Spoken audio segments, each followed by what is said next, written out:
First story, housekeeping. Last year I was watching one of my closest friends' houses. I had to water a large number of houseplants and feed a few lizards and fish that they had. Since they were going on a 2-week business trip, I decided to handle everything in their absence. I was happy to do it because their house was much nicer than my place as well. Everything was going well throughout the first week. It had an Airbnb-like vibe to it. However, one evening while I was seated at the kitchen table, I heard a man coughing outside the home, just outside the rear door. It was so close that it startled me. In a hurry, I went outside and switched on the lights to let them know I was back. After waiting a minute, I peered out the window. Whoever had been there was now gone, but why had they ever been there? I continued to use extreme caution, but nothing more. I walked outside to get some food because I had nothing to eat, and it was a bit after 7. However, I observed some footprints in the yard as I was leaving.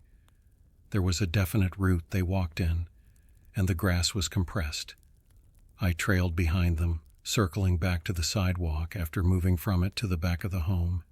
I got in my car and drove out to eat, thinking about it all along the way. I was at a loss as to why someone would do that. It just seemed like a waste of time.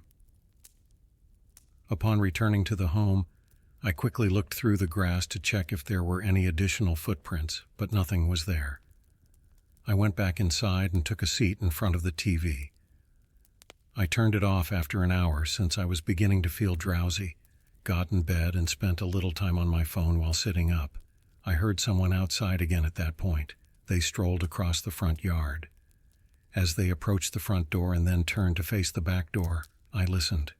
I heard the back door moving as if they were attempting to open it, so I became extra vigilant. I ascended the stairs and flicked the light switch to illuminate the downstairs. The individual came to a stop. I descended a short flight of stairs, leaned over the guardrail, and peered in at the rear entrance.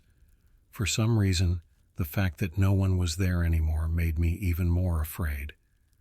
After shots, I heard a window break and saw pieces of glass flying across the living room. Though I couldn't see it from where I was standing, I hurried upstairs and into the bedroom right away. A few coughs were heard, followed by the sound of glass breaking as they entered. As soon as they were inside, anarchy broke out. It appeared as though they were knocking things over, striking and shattering objects. I was afraid the cops would not arrive in time to assist me, so I called them. The trespasser fled up the stairs and into one of the spare bedrooms, trashing the lower level in only a minute. Then he approached the bedroom where I was staying. I had locked the door when he attempted to open it. Rather than walk away, he began pounding something on it in an attempt to destroy it. They were able to reach in and open the door after one of the panels almost flew off. The man intervened. He had a metal baseball bat and had on a sweatshirt and face mask. He was staring at me angrily from where I was standing in the room's corner, fighting back tears. However, he quickly turned away and began destroying the room's furnishings and walls. He simply went around me, demolishing the entire area in the shortest amount of time without even acknowledging my presence. Before he eventually made his way downstairs and left the house, he sprinted past me and into the next room. I remained motionless in that same spot until the police arrived. To deal with the matter, my companions returned early the following day. Although nothing was taken, the house was essentially completely ruined and trashed. She couldn't think of anyone who would do this to her, but the police stated it had to be someone she knew who had something against her. I attempted to describe the individual, but I was unable to do much as he was completely concealed. The thing that scared me the most was how confidently the man ignored me, seemingly unafraid of me. Whoever it was hasn't returned to my friend's house to this day, and we still don't know why. Story 2. Moving to a warehouse. A few years ago, I worked in the local grocery store's warehouse department. We didn't have many staff because it was a family-owned business and it was rather modest. The majority of the stocking would be completed during the day, but my partner and I would stay up late organizing the back room and completing any tasks that the day shift had left undone. It was an easy work, and compared to other large retailers, the pay was really good. The only drawback was that, on my coworker's days off, I would work alone 2 nights a week. He performed the same tasks on my days off, and we would constantly gripe about it because we would still need to complete the same amount of work, only on our own. My coworker's day off fell on a Friday night when this occurred. At 10:30, I arrived at work and began setting out the crates for stock. I was listening to a podcast with my headphones on. After working on the first set of boxes for almost 3 hours, I walked to the back to get more. A thud echoed through the structure. I listened after taking away my headphones. There were odd noises coming from the building occasionally, but nothing that loud. I walked to the front of the store and glanced down the aisles, but everything appeared to be as it usually was. It should be noted that although the exit doors are automatically swung open when you pass them from the inside, the store locks its entrance doors at night. These are always left unlocked, so you can pull them open from the outside. Although it requires some strength and feels a bit like smashing a door, the other stores I worked at also did this, so I figured it was standard procedure. To be fair, you would never really know that they were unlocked if you weren't employed there because you would have to really force the door to budge with a brief tug. Nevertheless, every time I heard something about it, I would get a little anxious. Nevertheless, since everything was well, I returned to my work. While stocking beverages on the aisle on the far left of the store, I was startled to see someone go by the aisle. I didn't get a good look, but it was enough to make me jump because it was in the corner of my eye. Once more, I took out my headphones and hurried to the front, peering down where I believed I saw them moving. But they were no longer there. I glanced down each aisle as I sprinted across the supermarket. Though it felt like they had vanished, I was positive I had seen someone. I even looked in the rear room, but there was nothing there. I couldn't decide if what I was seeing was genuine or if I was just seeing things. I returned to my job, but I was for the rest of the night. I was a little suspicious and kept checking everywhere.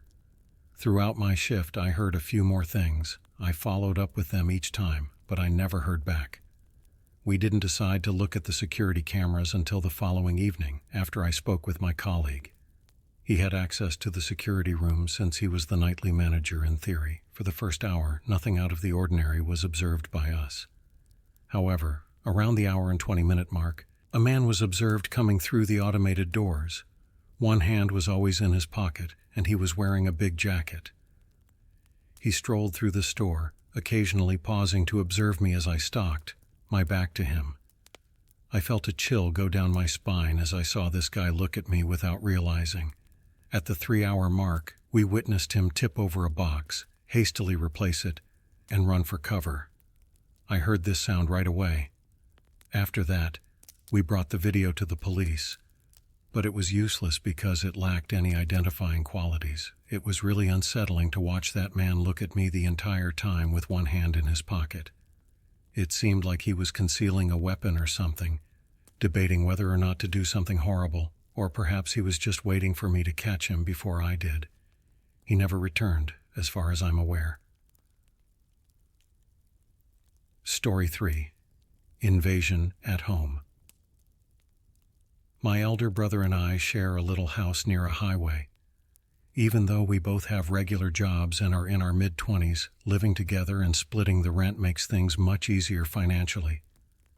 In any case, because we work different shifts, we don't get to see each other very often. He works the night shift, and I work the morning shift. To be honest, though, I don't believe it bothers either of us because it seems like we always have our own place when the other isn't around. Even though this was a few months ago, it still scares me. One day I left work at 4 and went out with several pals before returning home at 10. It was only the two of us. My brother had already left for work. However, I didn't have much time to unwind before going to bed because I had work in the morning. After making my lunch for tomorrow, I spent about 15 minutes relaxing on the couch before going to bed. I was out cold in a matter of minutes due to exhaustion. When I woke up a few hours later, I discovered it was 2:30 in the morning. I closed my eyes and rested my head back on the cushion, but just then I heard my brother enter through the front door. I assumed he had forgotten his lunch or something, even though it was far too early for him to be off. and I fell asleep a minute later. I got ready for work when I woke up the following day. After gathering my belongings, I walked to the refrigerator to retrieve my packed lunch from yesterday, only to find it gone. I knew instantly that my brother had most likely stolen it by mistake the previous evening. I just grabbed some fast food for lunch. After leaving for work, my brother wasn't home when I returned that day. I wanted him to know that the food in the bottom drawer was my lunch, therefore I didn't want him to take any of it. I made tomorrow's lunch and cleaned up the kitchen for an hour before falling asleep on the couch. I could see that my brother had returned at some point when I woke up about 8, but he had already departed for work. After reheating some dinner leftovers, I passed the time by watching a movie in my room. I went to sleep at my regular hour, but in the middle of the night I woke up once again. I heard my brother enter the house at just before 3 o'clock, and I heard the front door close. Weary, I reached for my phone on the nightstand and sent him a text telling him not to steal my meal. I knew I would have a hard time going back asleep if I got up and talked, so I was too lazy to do it. A few seconds later, I received a text back, but it was simply a question mark, as if he didn't understand what I was saying. I got out of bed slowly and went to the door since I didn't want to text him the whole explanation if he was just going to be stupid. I went into the kitchen after opening it, but he wasn't there. Then I came out into the living room and saw a random man with a crazy expression in his eyes and tattered clothes sitting in one of our chairs. I was stunned and stood there motionless. There was a plethora of food from our pantry and refrigerator on the table in front of him. The man stood up fast, and I noticed that he had something in his hand. I heard him follow me out, but I spun around and rushed for the front door. Outsider. For some reason, I called my brother first as I was standing at the end of the driveway. After I told him everything, he advised me to phone the police straight away. I saw the man come in the front entryway during my phone freakout, and he slammed the door shut as if he was keeping me out of his own home. When the police arrived, the man was still there, threatening them with a knife and requesting that they leave his house. After a few minutes, they were able to take him into custody, but as I saw them drag him into the car, I was certain that this man was insane. He said that the house was now his, and it seemed that he had no intention of leaving at that point. We're not sure how the man obtained a key to our home, so we quickly changed the door locks. He presumably assumed my brother was the only one living there, which is why he entered in the middle of the night. It's quite easy to guess what he meant to do with that knife. My brother would have been attacked as soon as he came home from work if I hadn't woken up and noticed him, and I most likely would have met the same fate the next morning.